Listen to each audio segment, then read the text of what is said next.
So for today's video vlog nga mga kalpa ay umorder nga pala tayo ng RCB caliper na 2-pot. So tag 1999 siya pero na-order natin siya ng 1699 pesos. Tapos arm na disc bracket pang 260 to 267 mm. So tag 862 siya pero na-order natin siya ng 775 pesos. So ito yung disc natin, 260 mm yan. At dito nga mga kalpa, ituturo ko nga sa inyo kung paano mag-DIY, kung paano magkalas kabit or disassemble tsaka mag-assemble ng caliper at installation dito sa motor natin mga kalpa, no. So ito, kumuha lang kayo ng tools para mapaluwagan yung lock dito sa caliper. Tapos ayan, hugutin nyo lang yung brake pad dito para matanggal din natin yung pinaka lock dito mga kalpa. So hugutin nyo lang din yan, dahan-dahan lang din, at pwersahin nyo lang na tanggalin yan hanggang sa matanggal nyo na sa caliper. So bali naka saksak kasi dyan yung pinaka rubber nya. So ito yung sumusuksok dyan. So itaas nyo lang din yung brake pad, tapos tatanggalin na rin natin yung pinaka lock dito. So ito yun mga kalpa, manipis lang siya. So ito, hindi na natin gagamitin itong stock bracket. So pang stock na disc lang siya mga kalpa, pang 200 mm. So itong binili nating arm na disc bracket ay plug and play lang siya mga kalpa. Ayan, so napakaganda nito. Talagang full CNC yung materials na ginamit dito. Tsaka napakaganda ng pagkaka-cut. So bali laser yung ginamit na nila dito mga kalpa. So kapag gusto ninyong umorder ay meron tayong idadrop na link dyan sa pin comment at dyan sa description box para pagka gusto ninyong umorder ay rekta Shopee na kayo. At ito nga mga kalpa, gumamit lang ako ng size 12 na open range para matanggal yan.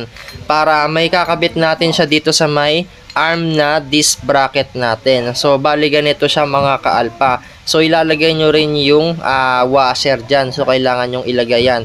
At bali dito natin siya ite-thread mga kalpa. So dyan nyo po siya ilalak mga kalpa, no? May thread na po itong arm bracket natin.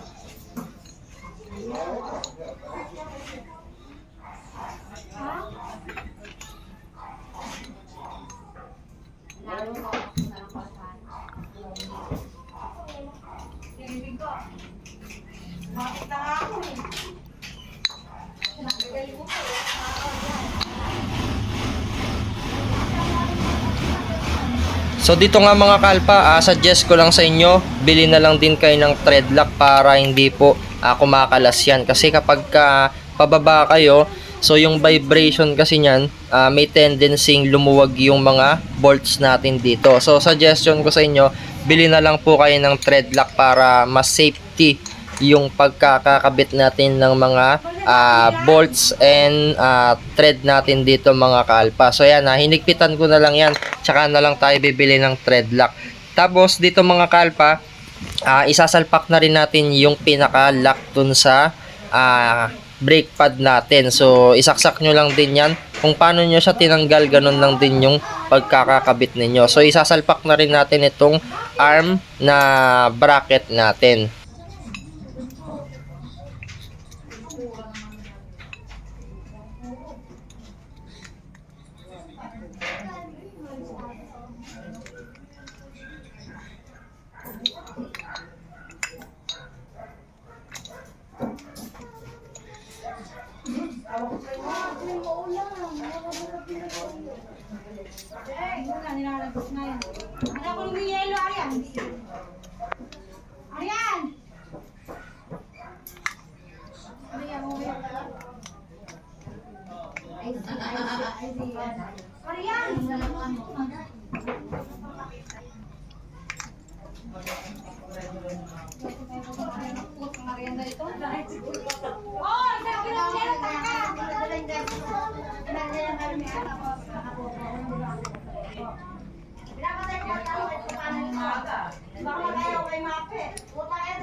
So dito mga kalpa, wag po kayong malilito sa pagkabit ng isa pang brake pad. So kailangan ipapasok nyo lang din siya dito sa may pinaka thread or yung sa may bolts nung caliper natin. So kailangan ganyan lang siya. Tapos itong pinaka lock natin, so iangat nyo lang ng konti yung brake pad.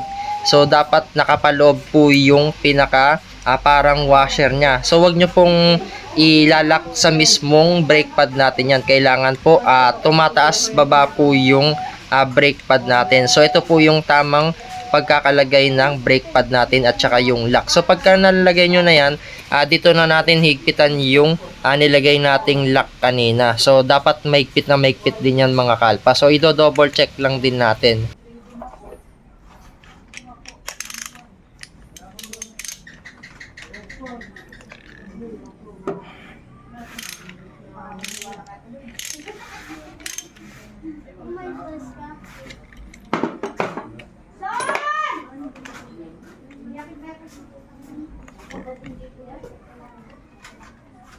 At ganito na nga yung magiging itsura nung caliper natin at yung bracket. So plug and play na lang din yan mga kalpa. At dito nga kuha lang tayo ng tools natin na size 14 at saka size 19 na socket wrench. So papaluwagin na natin yung ehe ng front wheel natin mga kalpa. So ito yung 14 mga kalpa, pang kalso lang yan para pagka ipapaluwag na natin ay hindi ikot yung nut natin. So paluwagin na natin yung front wheel ehe natin dito mga kalpa.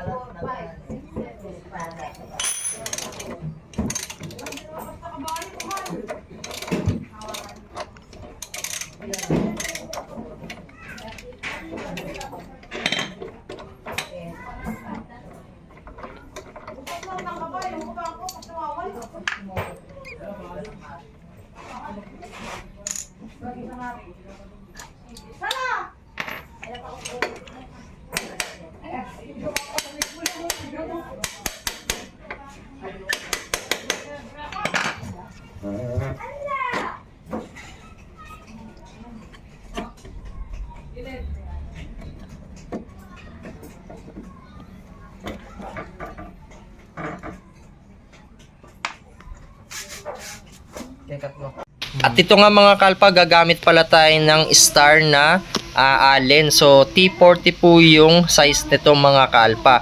Para po ito sa caliper bolts natin. So gagamit din tayo ng size 10 na socket wrench na balas para mapaluwag na natin yung stock bolts ng caliper bolt natin dito mga kalpa. So ito kasing nabili nating disc. So meron na kasi siyang kasamang bracket. So bumibilog din kasi yung extrang bolts nito. So gusto ko kasi maganda siya tinitignan, tsaka napakaangas kasi nung arm na binili natin. So kung Indonesian concept kayo, maganda po itong arm na bracket. So bale gagawin kasi natin dito straight arm accessories yung mga pagbibili natin na piyesang ikakabit natin dito sa motor natin. So dito sa 260 or 267mm na disc, so ang disadvantage lang nito, mahirap pong tanggalin yung caliper natin kasi nga malaki yung disc. So tatama yung caliper natin dito sa may mugs natin. So ito yung disadvantage kapag ka nag big disc kayo. So dito gagamit din tayo ng size 12 na socket wrench. So papaluwagin na rin natin yung banjo bolt. Tsaka binalik ko yung bolts dun sa may caliper, no. So napaluwag na rin natin yan. So kaya natin binalik para pag pinaluwag natin yung banjo bolt ay may puwersa pa rin tayo. Kasi kapag hindi nyo ibabalik yung isa, mahirapan po kayong paluwagin yung banjo bolt dito. So maglagay na lang din kayo ng pangsalo dun sa may brake fluid. Tsaka maghanda po kayo ng tubig para pang bubuhos natin dito kasi medyo matapang itong brake fluid at masisira po yung paint ng mga pyesa ng motor ninyo pagka napatakan ng brake fluid.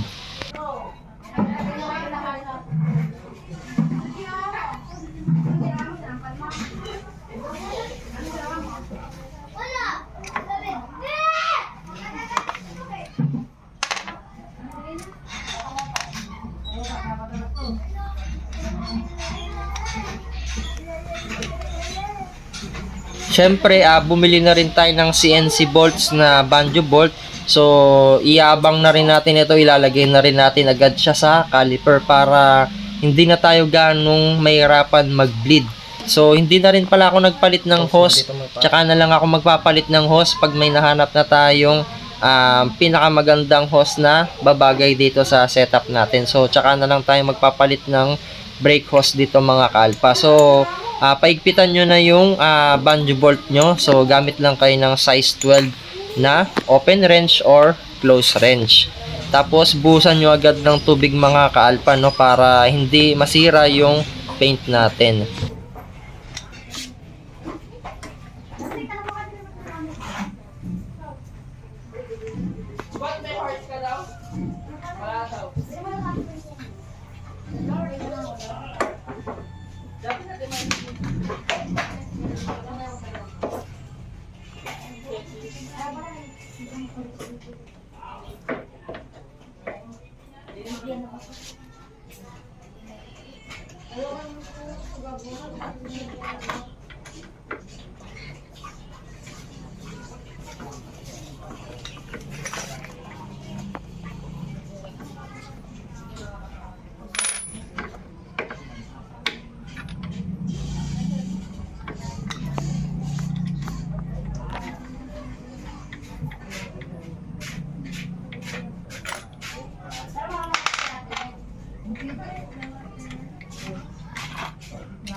At ito nga mga kalpa, meron lang konting adjustment dito sa may brake hose holder natin. So papaluwagin lang natin yan, itataas lang natin ng konti para hindi po ganong nasasakal yung brake hose natin mga kalpa. So ganito lang din yung posisyon na gagawin ninyo kapag naglagay na kayo, no? At ito nga mga kalpa, tanggalin lang din natin yung bolts ng hydraulic natin dito. So gamit lang kayo ng screwdriver. So gagamitin na lang din natin yung stock screwdriver ng motor natin. So paluwagin nyo lang yan mga kalpa.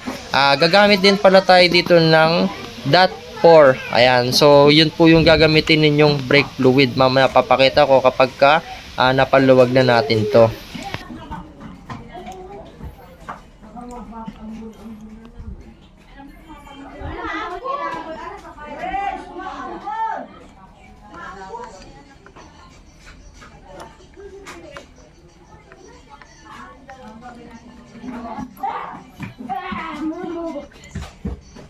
At ito pala yung gagamitin nating brake fluid mga kalpa, dot 3. So sure brake pala yung gagamitin natin. So 30 pesos lang yung pagkabili natin dito sa brake fluid. So ngayon magsasali na tayo, magbi-bleed na tayo mga kalpa, no? So madali lang yung proseso sa pagbi-bleed dito mga kalpa, hindi na kayo mahirapan. So after ninyong malagyan or maripilan ng brake fluid, ipump nyo lang or ipreno-preno nyo lang yung brake lever natin mga kalpa para bumaba po ng konti yung brake fluid natin. Tsaka natin papaluwagin ng konti yung bleeder bolt natin dito sa caliper. So gagamit tayo ng T-wrench or size 10 na tools para mapaluwag natin yan mga kalpa. So kung meron kayong open wrench, maganda rin, no mga kalpa, para hindi kayo mahirapan. So masanay ko kasi itong T-wrench pagka dito na para meron tayong puwersa. So kapag ka napaluwag nyo na yan mga kalpa, meron pong lalabas na brake fluid dyan. So kapag ka may lumabas na dyan, so daan-daan nyo lang din na piga-pigayin yung nasa taas para bumaba po yung brake fluid. Tsaka nyo po ilalagay na yung bleeder natin dito para bumaba na po agad yung brake fluid. So parang yan po kasi yung naglalabas ng hangin dito, yung pressure sa loob. So kapag malakas na po yung tulo ng brake fluid, ibabalik nyo rin po yan agad. So yung iba dito naglalagay po sila ng hose dito sa may bleeder. At kapag nahirapan po kayong mag-bleed mga kalpa, kapag nagpalit po kayo ng aftermarket na brake hose, ang ginagawa po nilang diskarte dito yung syringe, tapos nilalagyan nila ng hose, tsaka nila pinapahigop. Yung pang-injection yung bibili ninyo mga kalpa sa mercury drug, yun po yung ginagamit nila. So kapag na paigpit na natin yung bleeder dito mga kalpa, buhusan agad natin ng tubig, no?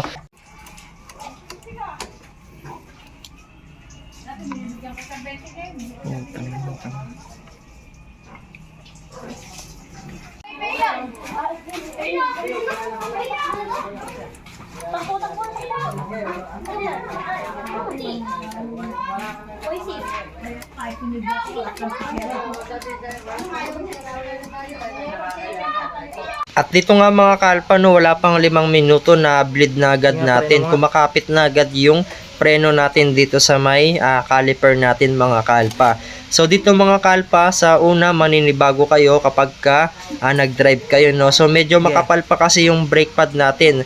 So normal lang yan pagka gumagasgas yung disc natin. So hayaan nyo lang na mapudpud ng konti. So mawawala rin yung langit-ngit na maririnig ninyo kapag nag-drive na kayo mga kalpa. Normal lang yon. So dito mga kalpa, hindi natin mapasok yung caliper natin, no, kasi nagpalit nga tayo ng big disc. So kapag nagpalit po kayo nung normal lang na bracket, meron pa pong diskarte yon. So mapapanood nyo yung video vlog natin. So dito yung gagawin nating diskarte, tatanggalin muna natin yung mga bolts ng disc natin. So para mailagay natin siya dito. So kahit anong pasok mo dito mga kalpa, hindi mo talaga may papasok yung caliper natin kasi nga sobrang laki. Lalong-lalo na kapag naka 267 mm ka. So ang diskarte dito mga kalpa, kailangan tatanggalin mo muna yung bolts ng disc mo dito. Tapos tsaka mo siya ipapasok.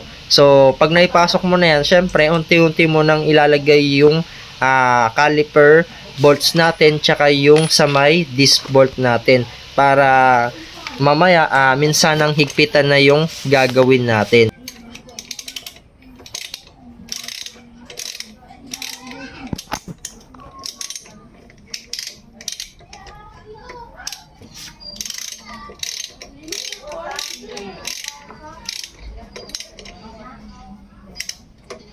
So sa lahat ng mga vlog natin mga kalpa, lahat ng mga tamang diskarte tsaka mga pinagbabawal na teknik, pinapakita natin lahat para malaman nyo po, no, para pagka gusto ninyo mag DIY, ayan, makakatipid po kayo. So pag sa shop nyo pa po ipapagawa to, sisingilin pa kayo ng mga nasa 300 to 400 pesos. So sayang pa yun, pangbili mo pa ng bigas yun tsaka CNC bolts. Ayan, dito sa mga vlog natin, ayan, matututo po kayong magkalag at saka magkabit. So kayo na yung magme-mekaniko sa mga sarili ninyong motor.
Taka, wala kang may gustong lalaki sa'yo. Bugo! Gusto ko lang matagal mo na ako kami dito. Taka, gusto mo.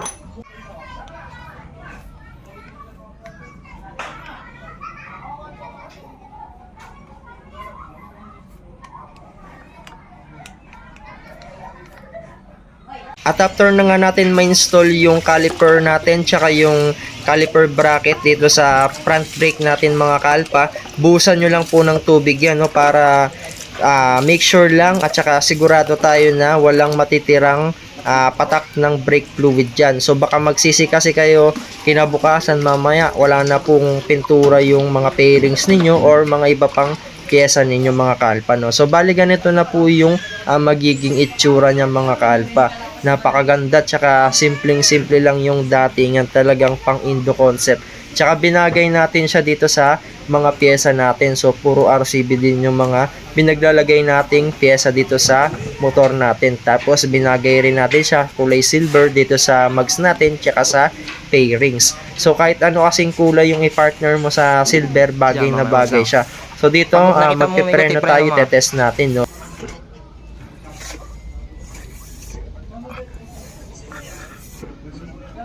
Tama. Sarap lang.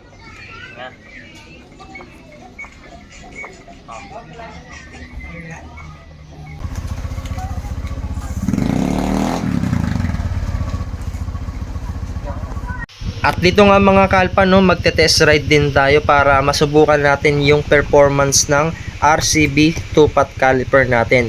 At paalala ko lang mga kalpa, hindi po sponsor dito ng RCB pero RCB baka naman. Ayan, sa mga nagbabalak mag-upgrade ng preno nila para mas malakas pa yung preno nila, so try nyo itong setup na ginawa natin. So matagal na akong fan ng RCB. Ayan, lahat ng mga pyesa natin puro RCB yung mga nilalagay natin dito mga kalpa.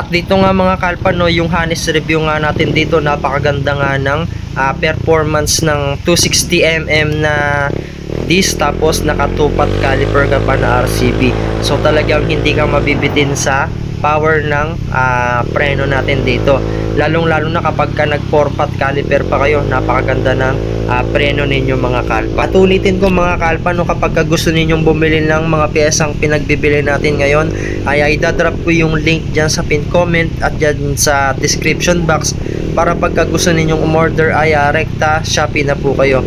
At huwag nyo sana nakakalimutan na i-click yung subscribe button and yung notification bell para sa tuwing nag-upload tayo ay lagi kayong ma-notify at lagi kayong updated. And thanks for watching.